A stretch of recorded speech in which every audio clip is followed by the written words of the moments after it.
Welcome to Sailing the Storm here on ENF TradeTV. In today's episode, we're joined by SolarEdge all the way from the US. So, hi Robert, welcome to the show. Thank you. Thank you for having me. My name is Robert Neifert, Director of Business Development at SolarEdge. SolarEdge's been in business for 17 years now and focusing on commercial solar systems in Arizona and California. Looking for just specific topics? Well, you can jump ahead using the chapter markers below or speed us up to match your pace. So Robert, can you tell us about one of your most challenging projects and what made it unique? So today I wanted to talk with you about Phoenix Manor Apartments. It's a project in Phoenix, Arizona, and it's unique because it's a low-income housing project. It was roughly a 1.2 megawatt project. So on the larger size for commercial solar and apartment complexes, that's a SolarEdge inverter installation, and we centralized the inverters at the mechanical room. They've got a boiler chiller system on the property, and so we had thousands and thousands of feet of trenching and pipe and conduit to bring all of the power back to a central location and interconnect it at the switchgear. All right, so apart from the SolarEdge inverters, Robert, what panels, storage, and racking systems did you use on this project? This was a Talisun 550 watt solar panels, and we used the Rooftop mounting, butyl mounting, and I want to say we used maybe Iron Ridge rail with this. Okay, so why did you choose the Talisun modules for this project? Any significant reason for that, Robert? It's been an evolution. We typically buy direct from the manufacturer, and so as we have gone through the years, we had been using Canadian Solar. We've used several other brands that have had supply chain issues or availability issues or pricing issues.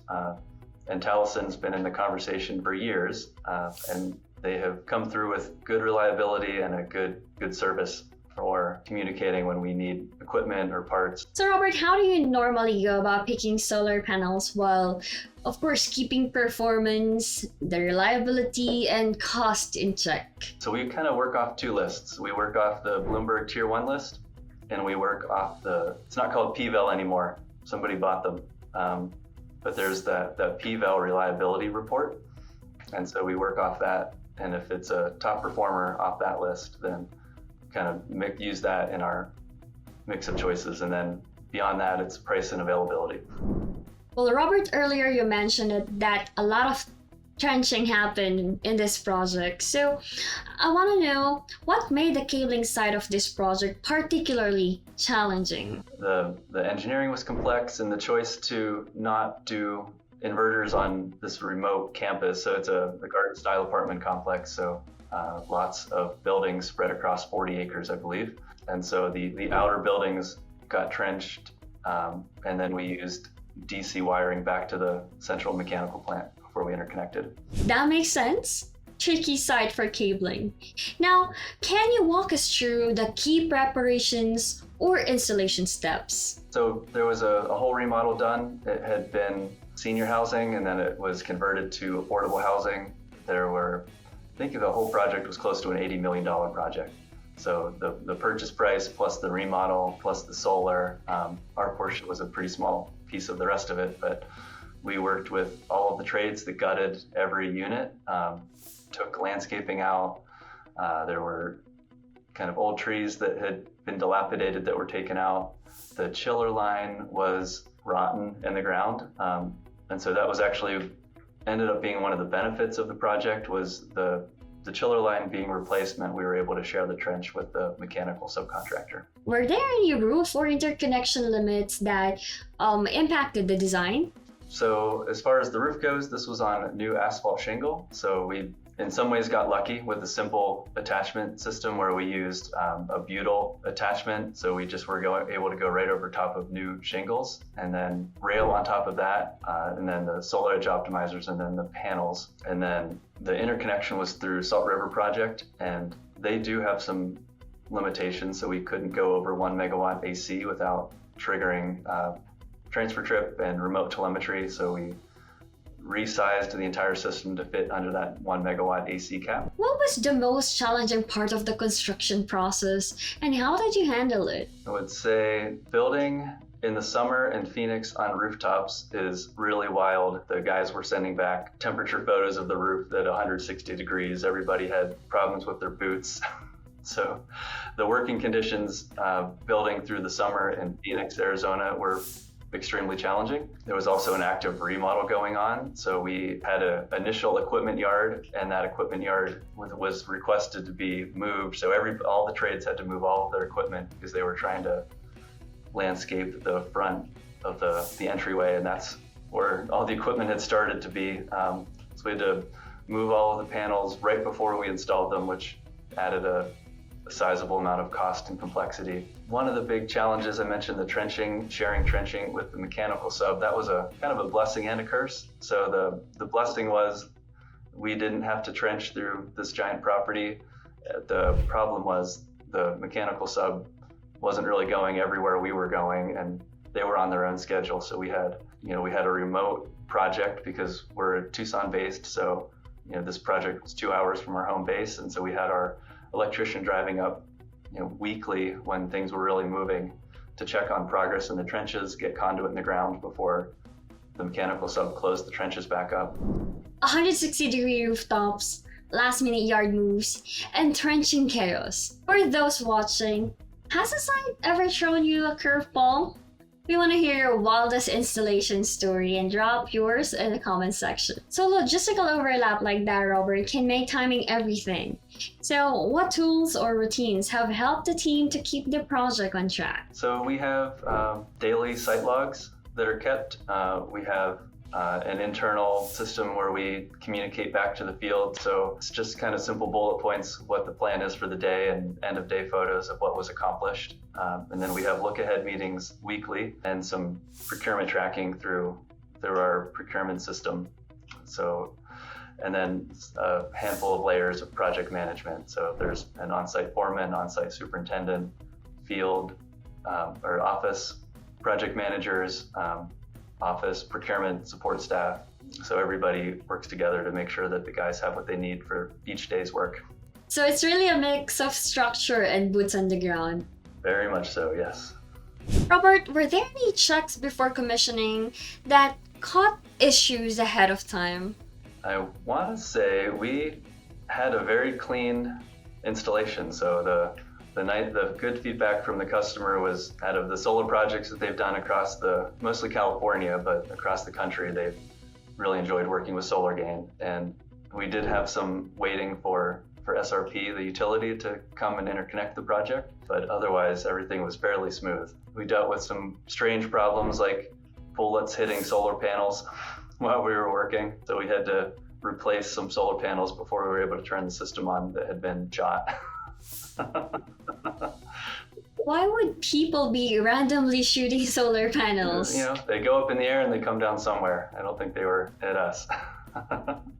Glad to hear that no one was hurt. That's not the kind of surprise you see every day, really. Now, since startup, how has the actual energy output compared to your expectations, Robert?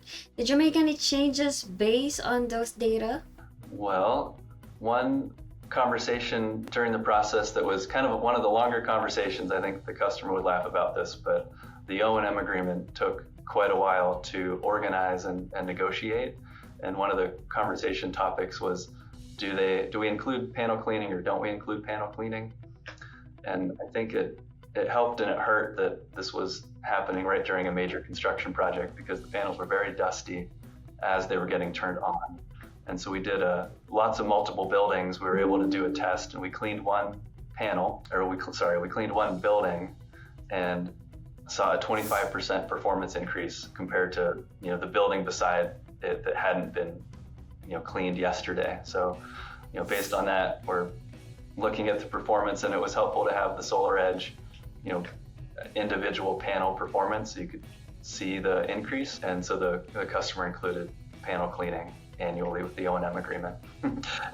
I'm usually not trying to sell people on panel cleaning, but in this case, I was surprised myself when that 25% increase showed up. Yes, I don't think it maintains for a year, but for the next 3 months, you're probably getting substantially extra power, and it's worth it to do it. So Robert, what are your 3 key lessons that you can share for installers who have projects for hot, dry areas like this one? We were able to start very early, so starting at dawn or as the sun is still coming up and mobilizing really helps, and trying to get off the roof before the heat really kicks in is important. We built covers over the inverters to keep them in the shade, so long term they're not cooking, and that's a best practice that SolarGain tries to maintain. And I think we had a really good relationship with the general contractor on this job. They had I think a $30 million scope in the remodel, so the weekly calls and the coordination and working really closely was really important. Robert, how has this Phoenix Manor project change your approach or influence your approach to other challenging installation in the future? We have done a lot of apartments, and this one is interesting because it's master metered apartment. And one thing I had wanted to highlight about this is with the low-income housing tax credit, the owner was able to take the low-income housing tax credit and the solar tax credit. And so when we were explaining the way that SRP values exported solar power, this project probably wouldn't have penciled in the same way. Maybe we could have done a daily offset, smaller system size, but we were able to do 100% offset because the low-income housing tax credit and the solar tax credit work together to lower the price for the customer. And one thing I wanted to mention was in addition to the regular tax credit and the low-income housing tax credit, they also applied for and won the low-income communities tax credit. So as a low-income housing complex, they were able to apply for that additional 10% bonus on the tax credit. So if you could go back in time, Robert, would you do anything differently for this same project? I do feel like we got lucky with the mechanical contractor doing all of the trenching. That has been one of the scary things about this project, was ripping up tree roots and irrigation lines, and there's usually plumbing in the ground that isn't marked, so there's a lot of damage that happens during the trenching scope that we didn't have to deal with. So it felt a little bit like we got the red carpet rolled out for us, and all we had to do was the rooftop work and put the conduit in the ground, and somebody else covered it back up for us. So I'd recommend that somebody else trenches for you if you can at all help it. If you can manage such scenario. Indeed, yes. We liked the centralized inverter system. I think for O&M, that's going to be a really helpful aspect of the system. We've done distributed inverters across rooftops, across multi-story buildings, and having the crews having to go up elevators and then to access the electrical equipment can really slow a team down. So I think designing it with O&M in mind really helps this project. So that's a wrap for this episode of Sailing the Storm. Thank you so much, Robert. It was great having you on the show. I think that covers the project. I appreciate the time and the opportunity. This installation had its share of surprises, from heat extremes to last-minute changes. But here's a question for you. What would you have done differently if you were leading this project? I'm Charmaine, and thanks for watching Sailing the Storm on ENF Trade TV.